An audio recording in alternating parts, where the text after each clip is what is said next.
What's up, guys? Welcome back to another episode of Phil's Guide to PsyD. My name is Phil Sarpong. Basically, this channel is dedicated to all things clinical psychology. I give you my best tips and advice on if you are interested in applying to clinical psychology school, or if you are already in clinical psychology, or if you're just interested in clinical psychology. For today's topic, the question is, should you specialize? Should you go into a niche? What type of clinical psychologist should you be? And this is a really good question. It's a question that I get a lot because there are so many different forms of clinical psychology. There are so many different types of specialties in clinical psychology. You could do a neuropsychology track. You could focus on family and couple. You could focus on child and pediatric clinical psychology. So there's all these different things that you could focus on, and it really does depend on your interest.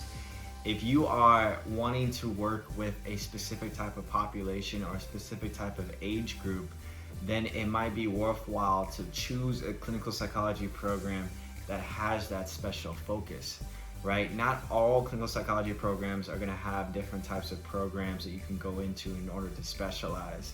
And so that's why it's so important for you to do the research in what these clinical psychology schools are providing you in their program. For my program specifically, they offer a neuropsychology track. They also offer just a focus in child clinical psychology, as well as a family and couple clinical psychology track.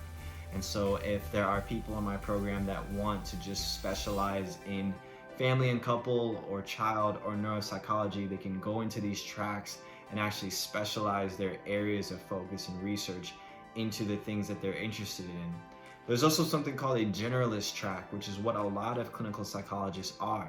So they don't necessarily see a specific type of population.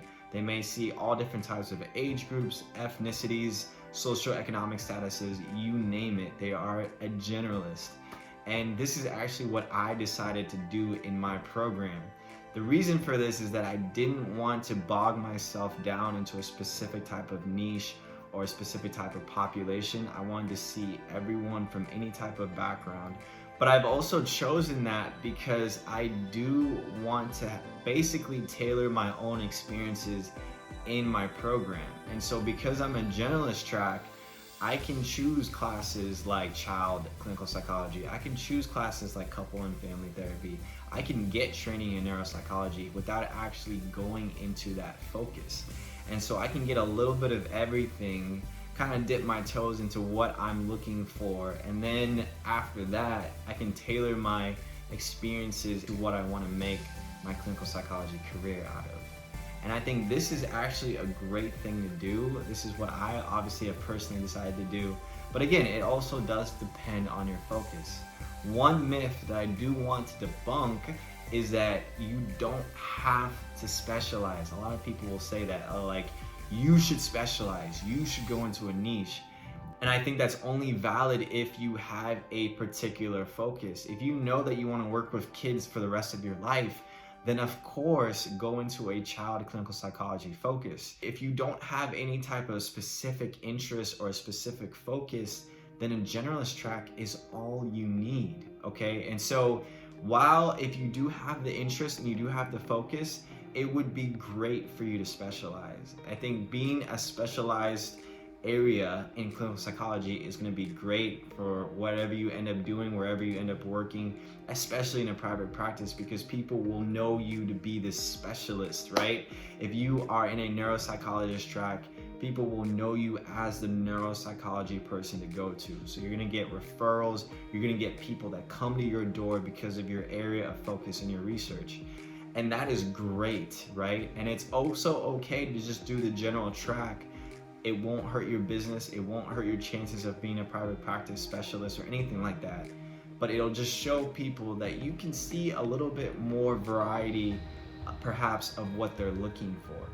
And so I want to debunk the notion that you should specialize and just say that if you want to specialize, that it's completely up to you. And if you want to do the generalist focus, that is also perfectly okay. And so if you've taken anything away from this video, just understand that it really is dependent on your interest and on your focus. And if you don't have a specific interest, if you don't have a specific focus or a specific population that you want to work with, that the generalist track will provide you with a variety of things that you can experience in order to eventually, maybe one day, tailor your focus to a specific population or a specific focus, okay?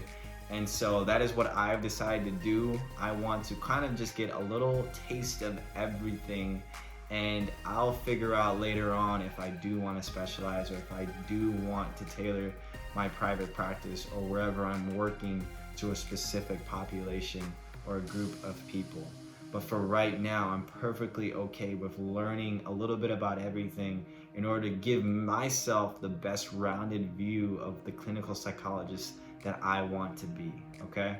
So if you guys have any questions about this, definitely put your questions down below. If you like this video, give it a thumbs up, and I hope that it helped inspire you for the clinical psychologist that you can be. With that, I will see you guys in the next video.